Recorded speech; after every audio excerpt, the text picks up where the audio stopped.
Assalamualaikum warahmatullahi wabarakatuh. Teman-teman, selamat datang kembali di Pomed Podcast Menjelang Beduk.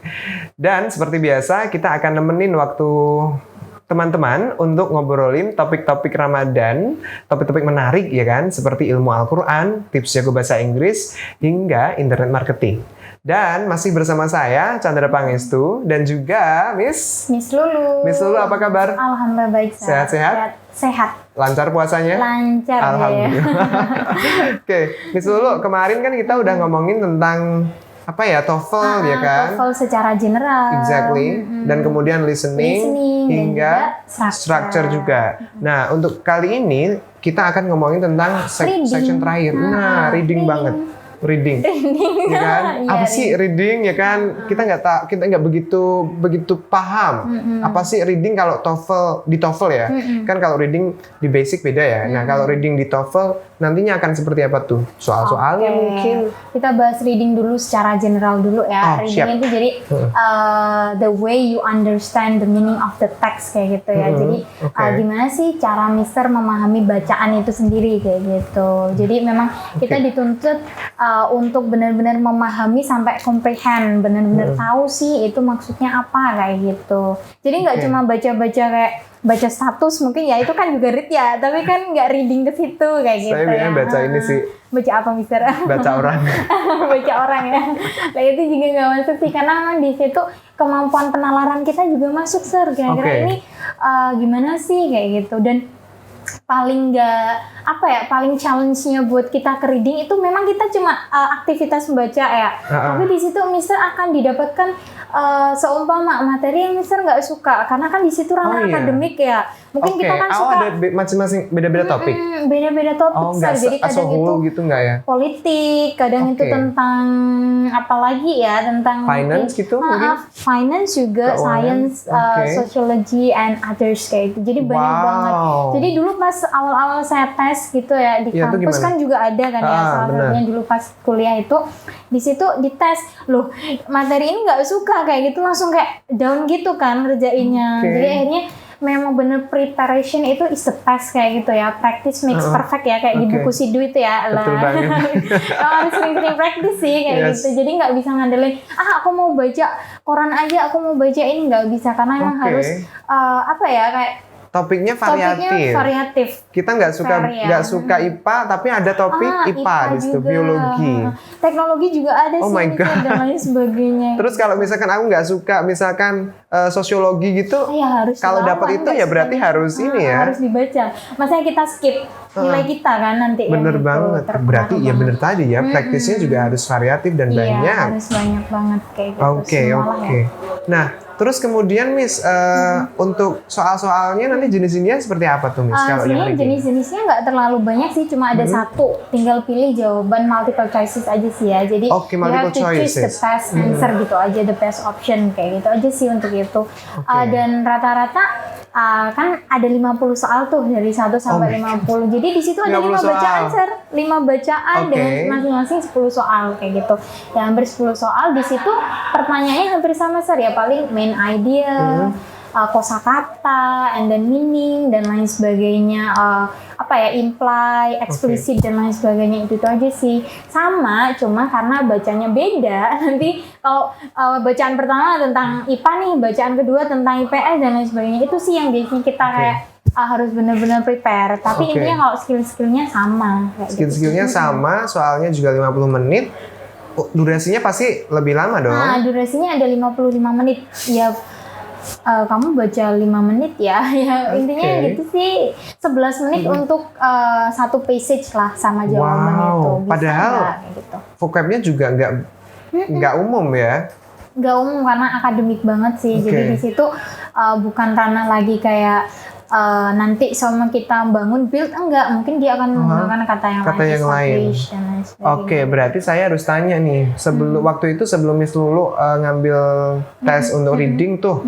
Nah, itu gimana tuh persiapannya, Miss? Kan tadi kan banyak tuh, harus prepare kosakatanya, strateginya juga banyak. Itu kalau Miss Lulu kemarin prepare-nya seperti apa tuh? Kalau reading sendiri sih, karena memang saya suka baca ya, jadi suka banget baca. Beruntung gitu ya.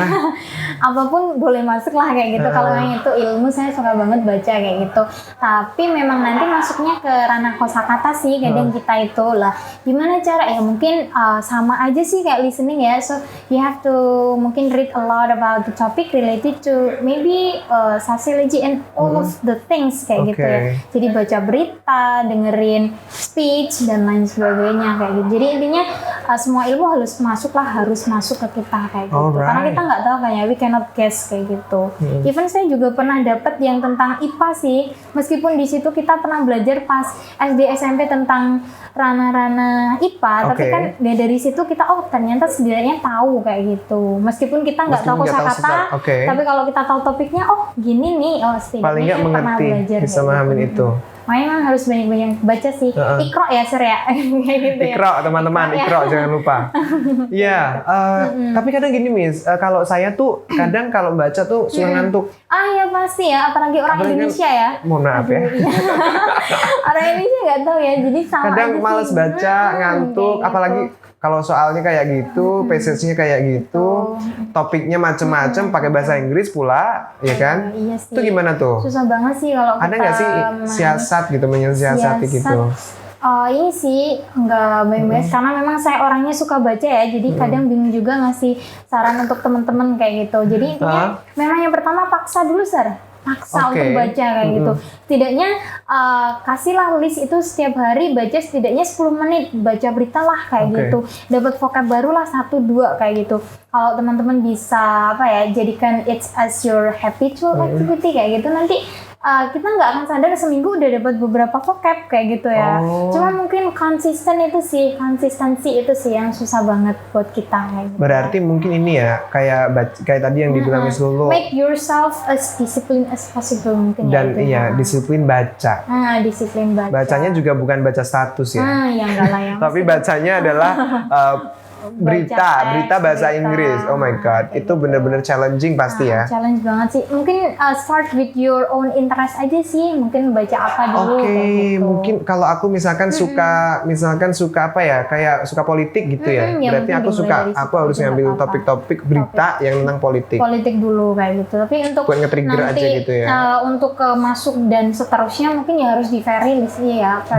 Vary your own passages kayak gitu ya. Harus tetap divariasikan. Gitu. Berarti kalau udah addicted baca ya kan, baru kita ambil topik-topik yang lebih bervariatif. Wow, that's really amazing. Jadi biar ke-addict dulu baru mulai ambil topik-topik yang lain. Oke, teman-teman. Jadi nggak bisa sih kalau kita baca teks-teks biasa itu kayak gitu. Alright. Jadi emang harus ke akademik sih ya kalau kita. Exactly, akademik lagi-lagi teman-teman. Karena TOEFL itu fokusnya ke akademik. Jadi mulai dari awal kayak listening, structure sampai reading itu juga akademik. Oke. Kalau yang non akademik itu TOEIC ya, tapi mungkin di video yang lain ya. Oke. Tempo hari aku masih lupa nanyain sesuatu, Miss. Untuk biaya untuk actual test untuk TOEFL itu berapaan sih sekitarnya? Kalau kita kan ada 3 tuh ya kemarin saya bahasnya. Untuk IBT sendiri biasanya kalau mau kuliah ke luar negeri biasanya kan memang dia maunya TOEFL-nya yang IBT, Sir. Jadi yang 4 skill itu yang di assess ya. Nah itu harganya 3 juta, Sir. Oh my god. Lupa sih dolarnya berapa ya, ini 3 juta kalau di Indonesia. Tapi karena semua skill di situ. Karena semua skill dan nanti ketemunya biasanya examinernya yang speaking langsung native. Jadi memang itu sih. Jadi benar-benar ngukur kemampuan kita. Terus kalau untuk yang ITP yang biasanya di kampus itu sebenarnya dari ITS menyerahkan ke kampus sih. Jadi vary-nya around 500 sih. Jadi ada yang sekitar 500 lebih atau 550. tapi kurang nggak ada ya. Pokoknya 500 ribuan teman-teman. 500 lebih lah kayak gitu. Jadi mungkin kalau ngerasa itu murah ya nggak apa-apa sih, coba-coba aja kayak gitu kan ya, karena emang kita kan nggak tahu ya, maksudnya kita biar tahu actual testnya gimana, kita juga dapat vibe-nya ngerjain gimana. Betul gitu banget tuh teman-teman, penting biar nggak nervous pas listening tiba-tiba kayak gitu ya. Kalau sombong mau belum ada ya berarti mungkin lebih ke ini aja sih, prepare buat mungkin bisa kursus dulu kayak gitu ya. Di LC juga ada loh ya, nanti saya ngajar. Di LC juga ada yang ngajar Miss Lulu. Terus tambahan apa lagi?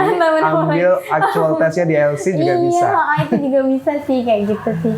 Jadi emang ini sih karena ITP itu kan ya bisa digunakan ya CPNS, apalagi deket kan ya. Jadi kan ada CPNS juga, jadi bisa juga sih ke situ juga. Dipersiapin ke situ. Kuliah juga kan ya. Nah, ini tempo-tempo kuliah dan lain sebagainya. Betul banget. Oke. Gitu. Teman-teman, sepertinya demikian untuk podcast kali ini. Miss Lulu, aku mau bilang terima kasih lagi dan lagi karena udah mau nemenin saya untuk podcast kali ini. Kita udah ngomongin banyak tentang TOEFL, listening, structure, reading, sampai kita kupas harganya berapa, tempat tesnya di mana aja. Oke, teman-teman, thank you buat teman-teman yang sudah mendengarkan video kali ini. Buat kalian yang masih penasaran ya kan tentang An-Najah, atau buat kalian juga yang mau belajar menghafal Al-Quran, kemudian belajar bahasa Inggris sampai internet marketing, langsung aja kepoin atau daftarkan diri kalian langsung di Pondok Tahfiz Modern An-Najah. Miss, tahu nggak caranya? Caranya gimana sih? Lagi-lagi aku kasih tahu ya, kunjungin aja di web kita nih di An-Najah, di www.annajah.co.id atau kontak di nomor di bawah ini. Oke. Nomor bawah ini ya. Dan jangan lupa nih, kita juga ada kuis seperti biasa di akhir video akan ada kuis, betul banget ya kan? Kuis berhadiah dan teman-teman bisa jawab kuisnya melalui komen YouTube. Dan untuk pemenangnya akan diumumkan melalui Instagram Pondok Tahfiz An-Najah. Cukup sekian untuk video kali ini, teman-teman. If you like this video, don't forget to thumbs up and comment and subscribe. Oke? Pondok Pesantren TBI Center. Sampai jumpa di video berikutnya. Miss Lulu, terima kasih. Terima kasih, Sir. Thank you. Dan sampai jumpa, teman-teman. Wassalamualaikum warahmatullahi wabarakatuh.